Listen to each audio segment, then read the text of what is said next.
ನಮಸ್ತೆ ಬಂಧುಗಳೇ, ನೊಂದ ಮನಸ್ಸುಗಳಿಗೆ ಸಂಜೀವಿನಿಯಾಗಿರುವ ನನ್ನದೊಂದು ಧ್ವನಿಗೆ ನಿಮ್ಮದೊಂದು ಲೈಕ್ ಇರಲಿ. ಬಂಧುಗಳೇ, ದಿನನಿತ್ಯ ನಾವು ದೇವಸ್ಥಾನಕ್ಕೆ ಹೋಗುವುದರಿಂದ ನಮ್ಮ ಜೀವನ ಬದಲಾಗುತ್ತಾ? ಏನಾದರೂ ನಮ್ಮ ಜೀವನದಲ್ಲಿ ಪರಿವರ್ತನೆ ಕಾಣಬಹುದಾ?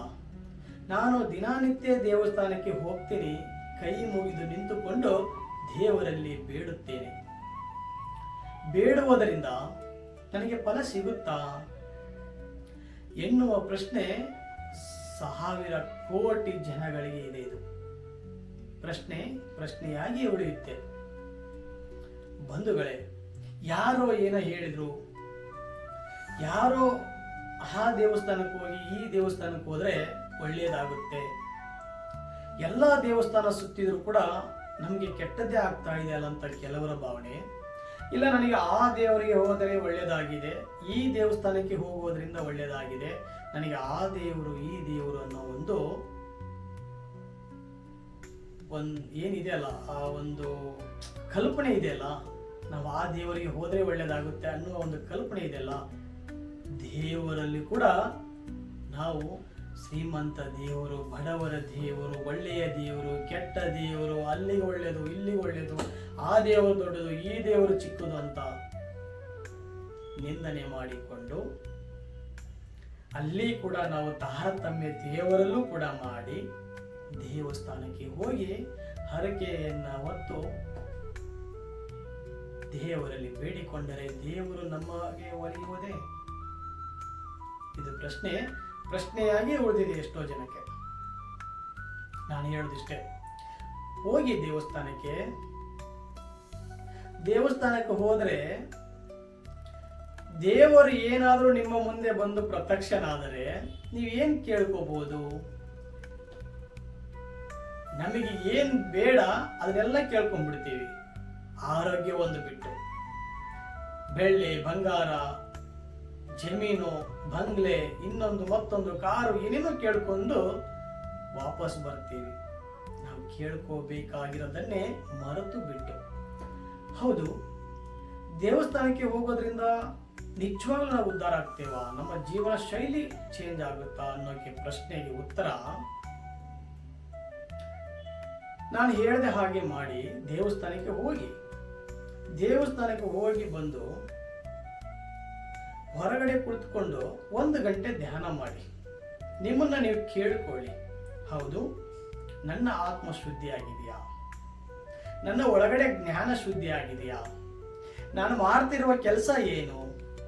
ನಾನು ಯಾರ ಜೊತೆ ಒಡನಾಟ ಇಟ್ಟುಕೊಂಡಿದ್ದೇನೆ? ನಾನು ಈ ಭೂಮಿಗೆ ಬಂದಿದ್ದಾದ್ರೂ ಏನಕ್ಕೆ? ನಾನು ಮಾಡ್ತಾ ಇರುವುದಾದರೂ ಏನು?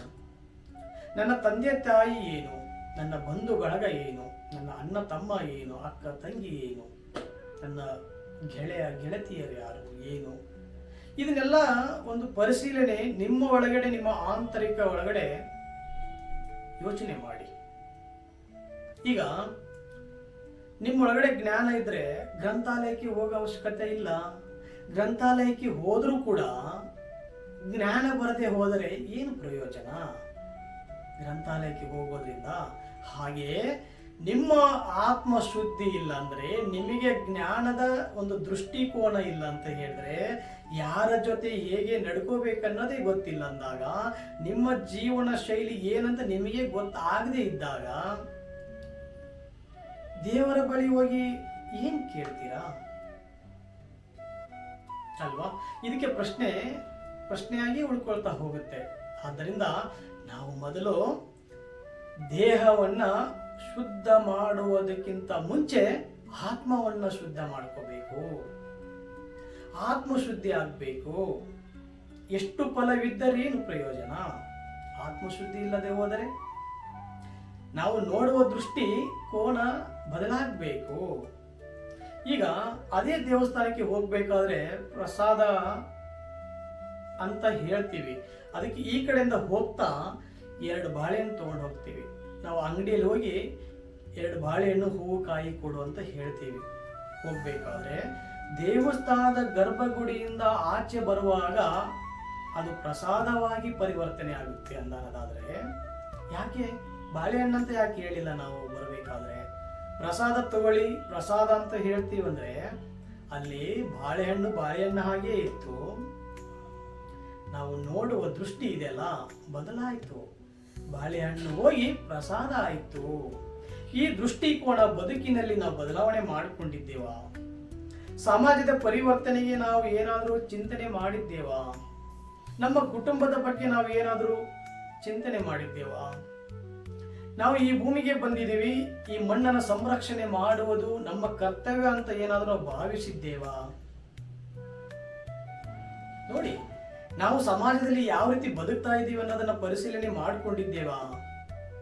ಸಿಕ್ಕಾಪಟ್ಟೆ ಹಲವಾರು ಪ್ರಶ್ನೆಗಳನ್ನ ನಮ್ಮಲ್ಲಿ ನಾವು ಹುಟ್ಟಿಕೊಂಡಾಗ ಅದಕ್ಕೆ ಆ ಪ್ರಶ್ನೆಗಳನ್ನ ಒಂದೊಂದ ಬಿಡಿ ಬಿಡಿಯಾಗಿ ನಾವೇ ಆಲಿಸ್ತಾ ಹೋದಾಗ ನಮ್ಮ ಆತ್ಮಶುದ್ಧಿ ಆಗುತ್ತೆ.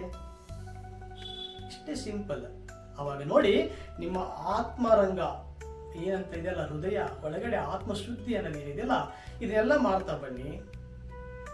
ಥಿಂಕ್ ಪಾಸಿಟಿವ್ ಥಿಂಕ್ ಮಾಡಿ ಅಂತ ಹೇಳೋ ನಾವು ಬರೀ ನೆಗೆಟಿವ್ ಅನ್ನೇ ನಮ್ಮ ತಲೆಯಲ್ಲಿ ತುಂಬಿಕೊಂಡಾಗ ದೇವಸ್ಥಾನಕ್ಕೆ ಹೋಗಿ ಏನನ್ನ ಕೇಳಿಕೊಳ್ಳುತ್ತೀರಿ ನೀವು? ಹಾಗಿದ್ದರೆ ಇದಕ್ಕೆ ಒಂದು ಉದಾಹರಣೆ. ಶ್ರೀಕೃಷ್ಣ ಪರಮಾತ್ಮ, ಅರ್ಜುನ ಬೀದಿಯಲ್ಲಿ ನಡ್ಕೊಂಡು ಹೋಗ್ತಾ ಇರ್ತಾರೆ. ಅಲ್ಲಿ ಒಬ್ಬ ಭಿಕ್ಷುಕ ಕಾಣ್ತಾನೆ.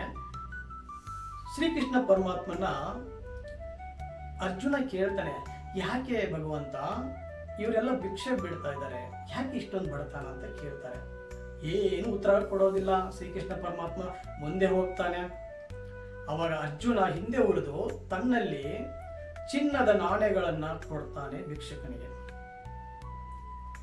ಚಿನ್ನದ ನಾಣ್ಯವನ್ನು ಭಿಕ್ಷುಕ ಕೊಟ್ಟ ತಕ್ಷಣ ಭಿಕ್ಷುಕಿಗೆ ಹೇಳ್ತಾನೆ, ನೋಡು, ಇದರಿಂದ ನೀನು ನಾಳೆಯಿಂದ ಭಿಕ್ಷೆ ಬೇಡಬೇಡ, ಇದನ್ನು ತಗೊಂಡೋಗಿ ನೀನು ಉದ್ಧಾರ ಆಗುವಂತ ಅರ್ಜುನ ಭಿಕ್ಷುಕನಿಗೆ ಕೊಟ್ಟಾಗ ಭಿಕ್ಷುಕ ತಗೊಂಡು ಓಡಿ ಹೋಗ್ಬೇಕಾದ್ರೆ ಒಬ್ಬ ಕಳ್ಳ ಬಂದು ತಗೊಂಡು ಹೋಗ್ಬಿಡ್ತಾನೆ. ತಿರ್ಗಾ ನಾಳೆ ದಿನ ಬಂದು ಮತ್ತೆ ಭಿಕ್ಷುಕ ಭಿಕ್ಷೆ ಬೇಡಬೇಕಾದ್ರೆ ಮತ್ತೆ ಕೃಷ್ಣ ಪರಮಾತ್ಮ ಮತ್ತು ಅರ್ಜುನ ನಡ್ಕೊಂಡು ಹೋಗ್ಬೇಕಾದ್ರೆ ಬೀದಿಯಲ್ಲಿ ಮತ್ತೆ ನೋಡ್ತಾನೆ ಭಿಕ್ಷುಕನ ಅರ್ಜುನ. ನಿನ್ನೆ ನಾನು ಕೊಟ್ಟಿದ್ನಲ್ಲ, ಮತ್ತೆ ಯಾಕೆ ಭಿಕ್ಷೆ ಬೇಡ್ತಾ ಇದೆ ಅಂತ ಕೇಳಿದಾಗ, ಇಲ್ಲಪ್ಪ, ಕಳ್ಳ ಬಂದು ತಗೊಂಡು ಹೋಗ್ಬಿಟ್ಟ ಅಂತ. ಅವಾಗ ಕೈಯಲ್ಲಿ ವಜ್ರದ ಅರಳಿರುತ್ತೆ ಅರ್ಜುನ ಕೈಯಲ್ಲಿ, ಅದನ್ನು ಕೊಡ್ತಾನೆ. ನಿನ್ನೆ ಕೊಟ್ಟಿದ್ದ ಬೆಲೆಗಿಂತ ಇದು ಬೆಲೆ ಜಾಸ್ತಿ ಇದೆ, ಮತ್ತೆ ಯಾವತ್ತು ನೀನು ಭಿಕ್ಷೆ ಬೇಡಬೇಡ ಅಂತ ಅರ್ಜುನ ಹೇಳಿ ಕೊಟ್ಟಾಗ ಆ ಭಿಕ್ಷುಕ ತಗೊಂಡೋಗಿ ಮನೆಯಲ್ಲಿ ಒಂದು ನೀರು ತೆಗೆದುಕೊಂಡು ಬರುವಂತ ಒಂದು ಮಡಿಕೆಯಲ್ಲಿ, ಬಿಂದಿಗೆಯಲ್ಲಿ ಅದನ್ನ ಇಟ್ಟುಬಿಟ್ಟು ಸಂರಕ್ಷಣೆ ಮಾಡ್ತಾನೆ ವಜ್ರದ ಹರಳನ್ನ. ಹೆಂಡತಿಗೆ ಗೊತ್ತಾಗದೇನೆ ಅದೇ ಬಿಂದಿಗೆ ತಗೊಂಡು ಕೆರೆಯಲ್ಲಿ ಹೋಗಿ ನೀರು ಹಿಡ್ಕೊಂಡ್ ಬರಕ್ ಹೋದಾಗ ನದಿಯಲ್ಲಿ ಆ ಒಂದು ವಜ್ರದ ಹರಳು ಬಿದ್ದು ಹೋಗ್ಬಿಡುತ್ತೆ. ಮನೆಗೆ ಹೋಗಿ ನೋಡಿದ್ರೆ ಭಿಕ್ಷಕ ಇರೋದಿಲ್ಲ. ಮತ್ತೆ 3ನೇ ದಿನ ಮತ್ತೆ ಭಿಕ್ಷೆ ಬೇಡಕ್ ಹೋಗ್ತಾನೆ. ನೋಡು, ಮೊನ್ನೆ ಕೊಟ್ಟದ್ದು ಕಳ್ಳ ಹೋದ, ನಿನ್ನೆ ಕೊಟ್ಟದ್ದು ಏನಾಯ್ತು, ನಿನ್ನೆ ಓಕೆ ಹಿಂಗಾಯ್ತು ಅಂತ ವಿವರಣೆ ಮಾಡಿದ. ಸರಿ ಆಯ್ತು, ನಂತರ 2 ನಾಣ್ಯ ಇದೆ, ಕೊಡ್ತೀನಿ ತಗೋ, ನಾಳೆ ಬಂದಾಗ ಜಾಸ್ತಿ ಕೊಡ್ತೀನಿ ಅಂತ 3ನೇ ದಿನ ಮತ್ತೆ ಅರ್ಜುನ ಕೊಟ್ಟು ಹೋಗ್ತಾನೆ.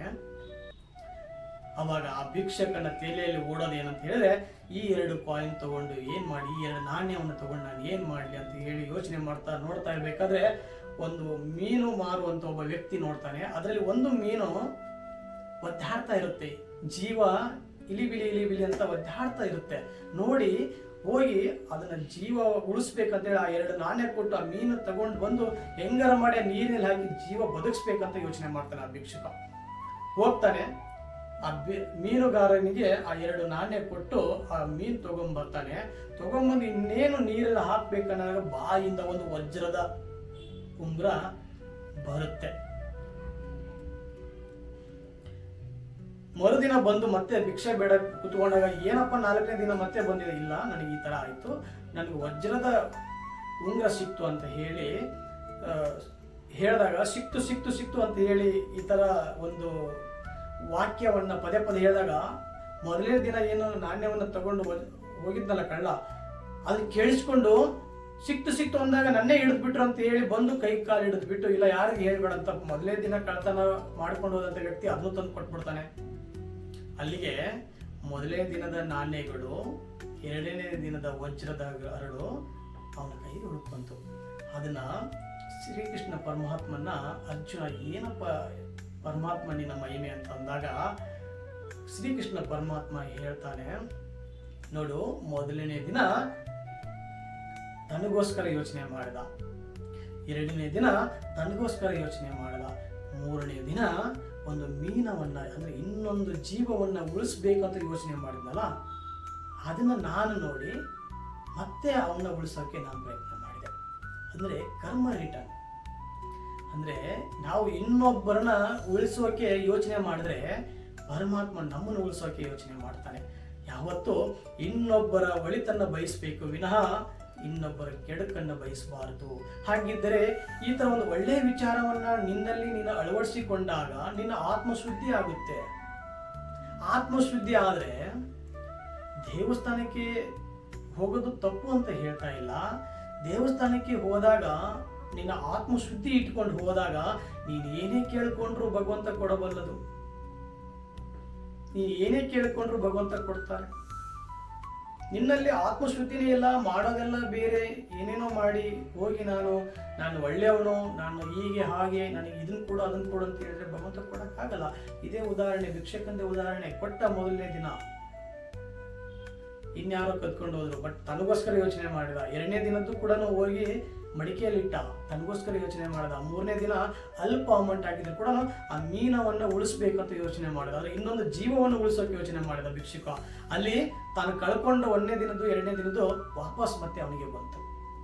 ಇಷ್ಟೇ. ತುಂಬಾ ಒಳ್ಳೆಯ ಉದಾಹರಣೆ ಇದು. ಅದಕ್ಕೋಸ್ಕರ ಸಮಾಜಕ್ಕೋಸ್ಕರ ಬದುಕೋಣ, ಇನ್ನೊಬ್ಬರಿಗೋಸ್ಕರ ಬದುಕೋಣ. ತಾನು ಬದುಕಿ ಇನ್ನೊಬ್ಬರಿಗೆ ಕೈ ಜೋಡಿಸುವ ಮನೋಭಾವವನ್ನ, ಸ್ಥಿತಿಯನ್ನ ನಾವು ಅಳವಡಿಸ್ಕೋಬೇಕು. ಅವಾಗಲೇ ನಿಮ್ಮ ಆತ್ಮಶುದ್ಧಿ ಆಗೋದು, ಪರಮಾತ್ಮ ನಿಮ್ಮ ಒಳಗಡೆ ಬಂದು ನಿಲ್ಲಿಸೋದು. ನೀವು ಯಾವ ದೇವಸ್ಥಾನಕ್ಕರ ಹೋಗಿ ಯಾವ ಮೂಲೆಯಲ್ಲಿ ಕುತ್ಕೊಂಡು ದೇವರನ್ನ ಬೇಡಿದ್ರು ಕೂಡ ನಿಮ್ಮ ಒಳಗಡೆನೆ ಒಂದು ದೇವರಿದನಲ್ಲ, ಆ ಆಂತರಿಕ ದೇವರು ನಿಮ್ಮ ಮುಂದೆ ಪ್ರತ್ಯಕ್ಷ ಆಗ್ತಾರೆ ಅಂತ ಹೇಳ್ತಾ ನಾನು ಮಾತು ಮುಗಿಸ್ತಾ ಇದ್ದೀನಿ. ಇದನ್ನ ಎಲ್ಲ ಈ ವಿಡಿಯೋನ ಮನೆಗೂ ತಲುಪಿಸಿ ಸಬ್ಸ್ಕ್ರೈಬ್ ಮಾಡ್ಕೊಳ್ಳದೆ ಹೋದರೆ ಸಬ್ಸ್ಕ್ರೈಬ್ ಮಾಡ್ಕೊಳ್ಳಿ ಮತ್ತು ಲೈಕ್ ಕಮೆಂಟ್ಸ್ ಮಾಡಿ ಅಂತ ಹೇಳ್ತಾ ನಾನು ಮಾತು ಮುಗಿಸ್ತಾ ಇದ್ದೀನಿ. ಎಲ್ಲರಿಗೂ ಶುಭವಾಗಲಿ ಬಂಧುಗಳೇ. ಜೈ ಹಿಂದ್, ಜೈ ಕರ್ನಾಟಕ ಮಾತೆ.